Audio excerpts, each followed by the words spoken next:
நேரா முத்து வந்து ஜீவாவோட ஃபிளாட்டுக்கு போறாரு. அங்க போனோன்னு கதவு தட்டுறாரு. கதவு திறந்த உடனே, வாங்க முத்து, என்ன விஷயம் இவ்வளவு தூரம்? நான் கூட சவாரிக்கு கூப்பிடவே இல்லையே அப்படின்னு சொல்லி சொல்றாங்க. நான் வந்து இப்ப சவாரிக்கு வரல அப்படின்னு சொல்லி சொல்றாங்க. அப்ப என்ன விஷயம் அப்படின்னு சொல்லி கேட்கவும், எனக்கு பணம் வேணும் அப்படின்னு சொல்றாரு. சவாரியே இல்லைன்னு சொல்ற, அப்புறம் என்ன பணம் கேட்கறீங்க அப்படின்னு சொல்லவும், நான் ஒரு விஷயம் பேசணும், அதுக்காக தான் வந்திருக்கேன் அப்படின்னு சொல்லிட்டு ஜீவாவை தாண்டிட்டு முத்து வந்து வீட்டுக்குள்ள போயிடுறாரு. பின்னாலேயே ஜீவா கோபமா வந்துடுறாங்க. உள்ள வந்த முத்து வந்து கால் மேல கால் போட்டு போய் சோஃபால உட்காந்துக்கிறாரு. நானே கார் வேண்டான்னு சொல்லிட்டு, அப்புறம் எதுக்கு இங்க வந்து உட்காந்துக்கிட்டு இருக்கீங்க? போங்க வெளியே, நீங்க பேசுறதே ஒண்ணுமே சரியில்லையே அப்படின்னு சொல்லிட்டு ஜீவா கத்துறாங்க. நான் உங்ககிட்ட ஒரு விஷயம் பேசணும் ஜீவா அப்படின்னு சொல்லி சொல்றாரு. என்ன பேர் சொல்லி எல்லாம் கூப்பிடுறீங்க அப்படின்னு சொல்லிட்டு அவங்க கேட்கறாங்க.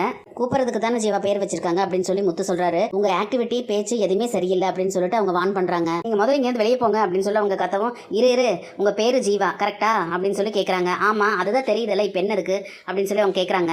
கொஞ்சம் கூட ரெஸ்பெக்டே இல்லாம பேசிட்டு இருக்கீங்க. நான் தான் கொஞ்சம் ஓவரா இடம் கொடுத்துட்டேன், உங்களை எல்லாம் லிமிட்ல வச்சிருக்கணும் அப்படின்னு சொல்லிட்டு ஜீவா வந்து பேசுறாங்க. அதை கேட்டோன்னே முத்து வந்து, ஜீவா, நான் வந்து உனக்கு தெரிஞ்ச டிரைவர் முத்து கிடையாது. இப்ப வந்திருக்கிறவன் வில்லங்க முடிச்சவன். யாராவது தப்பு செஞ்சிருக்காங்க அப்படின்னு தெரிஞ்சதுன்னா சும்மாவே விட மாட்டான், பயங்கர கோபக்காரன் அப்படின்னு சொல்லி அவர் சொல்றாரு. அதை கேட்ட உடனே ஜீவா வந்துட்டு, நீங்க பேசுறது எதுவுமே எனக்கு புரியல, இப்ப என்ன சொல்ல வரீங்க அப்படின்னு சொல்லி கேட்கறாங்க. சரி, உனக்கு புரியுற மாதிரியே நான் பேசுறேன். உனக்கு மனோஜ் தெரியுமா அப்படின்னு சொல்லி கேட்கறாரு. அதை கேட்ட உடனே ஜீவா முகத்துல ஈயாடல அப்படியே பாக்குறேன். என்ன காது கேட்கலையா? மனோஜ் தெரியுமான்னு சொல்லி கேட்டேன் அப்படின்னு சொல்லி சொல்றாங்க. மனோஜ் அப்படி யாருமே எனக்கு தெரியாது அப்படின்னு சொல்லி சொல்றாங்க. சரி, ஒருத்தன் கூட பழகினா தானே தெரியும், 10 பேர் கூட பழகினா எப்படி தெரியும் அப்படிங்கிற மாதிரி பேசுறாரு. உடனே, இங்க பாருங்க, ஓவரா பேசுறவள வச்சுக்காதீங்க அப்படிங்கிற மாதிரி அவங்க பேசுறாங்க. அதான் கேட்டேன், அப்ப மனோஜ் தெரியுமா அப்படின்னு சொல்லி கேட்கறாங்க. அவங்க அப்படியே பேசாம நிற்கும். அதான் அவனோட முன்னாள் லவ்வர் அப்படின்னு சொல்லி சொல்றாரு. முத்து பேசுறத கேட்டோன்னா, ஹே மைண்ட் யுவர் வேர்ட்ஸ் அப்படின்னு சொல்லிட்டு அவங்க சொல்றாங்க. இங்க பாரு, நான் என்ன வார்த்தை பேசணும் அதை நான் வந்து கரெக்டா யோசிச்சு தான் பேசுறேன். நீ வந்து ஒரு அப்பாவி பொண்ணு வெளிநாட்டுல இருந்து வந்திருக்க அப்படின்னு சொல்லி தான் நான் நினைச்சேன். ஆனா நீ வந்து இவ்வளவு பெரிய தில்லாலங்கடியா இருப்பேன்னு சொல்லி நான் நினைக்கவே இல்லை அப்படின்னு சொல்லி சொல்றாரு. உடனே ஜீவா வந்து, இங்க பாரு, நீ தேவையில்லாம பேசிக்கிட்டு இருக்க அப்படின்னு சொல்லி சொல்றாங்க. சரி விடு, நான் தேவையான விஷயத்தையே பேசுறேன். உனக்கு மனோஜ் தெரியுமா தெரியாதா அப்படின்னு சொல்லிட்டு அவர் கேட்கறாரு. அவனை பத்தி உனக்கு என்ன பிரச்சனை? அவனுக்கு உனக்கு என்ன சம்மந்தம் அப்படின்னு சொல்லி கேட்கறாங்க. அவனுக்கு எனக்கு சம்மந்தம் இருக்குது. ஏன்னா அவன் வந்து என்னோட அண்ணன், நான் வந்து அவனோட தம்பி அப்படின்னு சொல்லி சொல்றாரு. புரியல, ஒரே பிளட் அப்படின்னு சொல்லி சொல்றாரு. என்னது அண்ணனா அப்படின்னு சொல்லிட்டு கேட்கறாங்க. ஆமா, நீ வந்து ஒருத்தனை வந்து ஏமாத்திட்டு டாட்டா காட்டிட்டு பணத்தை திருடிட்டு ஓடுனியே, அதே மனோஜோட தம்பி தான் நானு அப்படின்னு சொல்லி சொல்றாரு. அவனை மட்டும் மறந்துட்டியா, இல்ல அவங்ககிட்ட இருந்து அடிச்சிட்டு போன 27 லட்சத்தையும் மறந்துட்டியா அப்படின்னு சொல்லி கேட்கறாரு. உடனே ஜீவா வந்து, சுத்தி வளைக்க வேண்டாம், நீ மனோஜோட தம்பி அவ்வளவுதானே, ஐ காட் இட், இப்போ உனக்கு என்ன வேணும் அப்படின்னு சொல்லி கேட்கறாங்க. நீ என்ன கேட்கணுமோ அதை ஸ்ட்ரைட்டா கேளு அப்படின்னு சொல்லி ஜீவா சொல்றாங்க. இங்க பாரு, நீ எடுத்துட்டு ஓடின பணம் வந்து அவனோட பணம் கிடையாது அப்படின்னு சொல்லி சொல்றாங்க. அது எனக்கு தெரியும், அது வந்து உங்க அப்பாவோட ரிட்டையர்மெண்ட் பணம் அப்படின்னு சொல்லிட்டு ஜீவா சொல்றாங்க. அதை கேட்ட உடனே முத்து இருந்துட்டு, ஓ, அதெல்லாம் தெரிஞ்சுதான் வந்து அந்த பணத்தை எடுத்துட்டு ஓடுனியா அப்படின்னு சொல்லிட்டு கேட்கறாங்க. அவ்வளோ திமிரு உனக்கு, நீ எல்லாம் ஒரு பொம்பளையா அப்படின்னு சொல்லிட்டு கேட்கறாரு.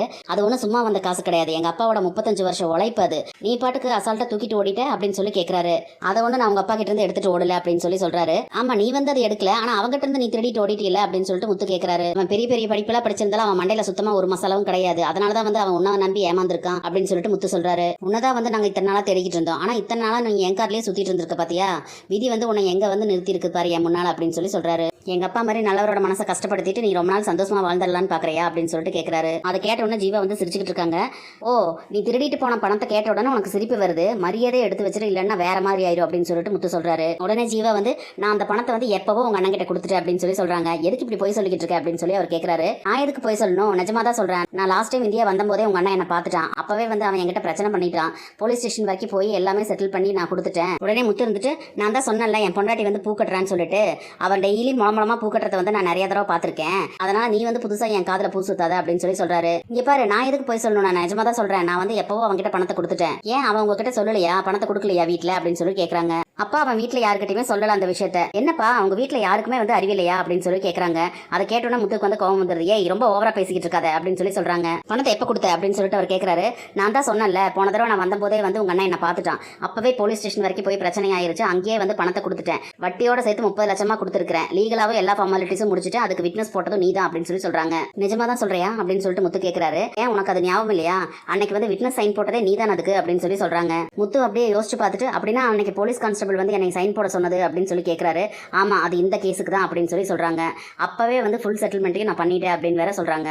உடனே முத்து வந்து, நீ போய் சொல்லு இல்லை அப்படின்னு சொல்லி கேட்கறாரு. உனக்கு அவ்வளோ டவுட்டாக இருந்தால் நீ அந்த போலீஸ் ஸ்டேஷனுக்கே போய் விசாரிச்சு பாரு, இன்ஸ்பெக்டர் உங்ககிட்ட எல்லா டீட்டெயில்ஸும் சொல்லுவாரு அப்படின்னு சொல்லிட்டு ஜீவா சொல்றாங்க. இதெல்லாம் தெரியாம நீ என் வீட்டுக்குள்ள வந்து காசை கொடுன்னு சொல்லிட்டு ஹீரோ மாதிரி வசனம் பேசிக்கிட்டு இருக்க அப்படின்னு சொல்லிட்டு ஜீவா சொல்றாங்க. முத்து உடனே, நீ சொல்றதெல்லாம் இப்ப வரைக்குமே என்னால நம்பவே முடியல அப்படின்னு சொல்லி சொல்றாரு. அப்ப இதுல இருந்து எனக்கு ஒரு விஷயம் தெரியுது, அப்ப மனோஜ் வந்து இன்ன வரைக்குமே உங்க குடும்பத்தை ஏமாத்துறத வந்து இன்னும் நிறுத்தவே இல்லை அப்படிதானே, என்கிட்ட பணத்தை வாங்கிட்டு இது வரைக்கும் உங்ககிட்ட சொல்லவே இல்லை அப்படிதானே அதுக்கு அர்த்தம் அப்படின்னு சொல்லி கேட்கறாங்க. உடனே ஜீவா நக்கலா, நானாவது தேர்ட் பர்சன், நீ சொன்ன மாதிரி அவன் சேம் பிளட், ஆனா அவனே வந்து உங்க குடும்பத்தை இப்படி ஏமாத்துறான், இங்க வந்து நீ என்ன கேள்வி கேட்கலாமா அப்படின்னு சொல்லி கேக்குறாங்க. அதை கேட்ட முத்து இருந்துட்டு ஆமா கரெக்ட் தான், அந்த ஓடுகாலி வந்து இன்னும் எங்களை ஏமாத்திக்கிட்டு தான் இருக்கான் அப்படின்னு சொல்லி சொல்றாரு. இது வந்து எங்க அப்பாவுக்கு சேர வேண்டிய பணம் அப்படின்னு சொல்லிட்டு முத்து சொல்றாரு. இங்க பாரு முத்து, நான் வந்து உங்க அண்ணனை ஏன் கழட்டி விட்டுட்டு போனேன்னு தெரியுமா?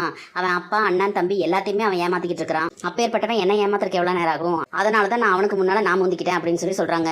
உடனே முத்து இருந்துட்டு அவன் எவ்வளோ கிரிமினலாக யோசிச்சிருக்கான், அவன் இப்போ ஒரு கடை ஆரம்பிச்சிருக்கான், அப்போ இந்த பணத்தை வச்சு தான் அந்த கடையை ஆரம்பிச்சிருக்கான் போல இருக்கு. கேட்டங்காட்டிக்கு அவன் மாமனார் வந்து மலேசியாவிலேருந்து பணம் அமைச்சுதான் எங்க கிட்ட சொல்லிட்டான் அப்படின்னு சொல்லி சொல்றாரு. உடனே ஜீவா இருந்துட்டு இங்க பாரு முத்து, மனோஜுக்கு வந்து இந்த அளவுக்கெல்லாம் அறிவே கிடையாது, அவனால் இந்த அளவுக்கெல்லாம் யோசிக்கவே முடியாது, எனக்கு தெரிஞ்சு இதுக்கெல்லாம் காரணம் அவனோட ஒய்ஃபா தான் இருக்கும் அப்படின்னு சொல்லி சொல்றாங்க. முத்து வந்து அப்படியே யோசிச்சுட்டு நிற்கிறாரு.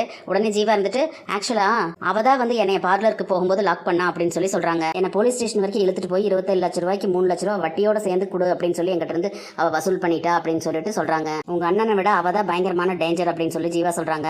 அதை கேட்ட முத்து இருந்துட்டு கூட்டு களவாணிங்க, இன்னைக்கு கண்டிப்பா எங்க வீட்டுல பயங்கரமான சீன் இருக்குது அப்படின்னு சொல்லி சொல்றாரு. சரி இந்த உண்மையெல்லாம் வந்து நீ எங்க வீட்டுல சொல்லு அப்படின்னு சொல்லி முத்து சொல்றாரு. நான் எதுக்காக உங்க வீட்டுக்கு வந்து சொல்லணும் அப்படின்னு சொல்லிட்டு ஜீவா கேக்குறாங்க. நான் போய் சொன்னா எங்க வீட்டுல யாரும் நம்ப மாட்டாங்க, அது மட்டும் இல்லாம அந்த ஓடுகாலி வந்து அதை அப்படியே தசை திருப்பி மாத்தி விட்டுருவான் அப்படின்னு சொல்லிட்டு முத்து சொல்றாரு. முத்து சொன்னதெல்லாம் யோசிச்சு பார்த்துட்டு எனக்கே வந்து அவங்க கிட்ட தீர்க்க வேண்டிய கணக்கே இருக்குது, நானே வரேன் அப்படின்னு சொல்லி சொல்றாரு. ஜீவா வீட்டுக்கு வந்ததுக்கு அப்புறம் தான் வந்து இந்த மனோஜ் ரோஹிணியோட தகுடு தத்தம் எல்லாம் எல்லாத்துக்கும் தெரிய போகுது. விஜயா வந்து அப்ப மூஞ்சி எங்க வச்சுக்குவாங்கன்னு சொல்லி நம்ம பொறுத்திருந்து பார்க்கலாம் ஃப்ரெண்ட்ஸ். நம்ம வீடியோ பிடிச்சிருந்தா லைக் பண்ணி சப்ஸ்கிரைப் பண்ணுங்க. தேங்க்யூ.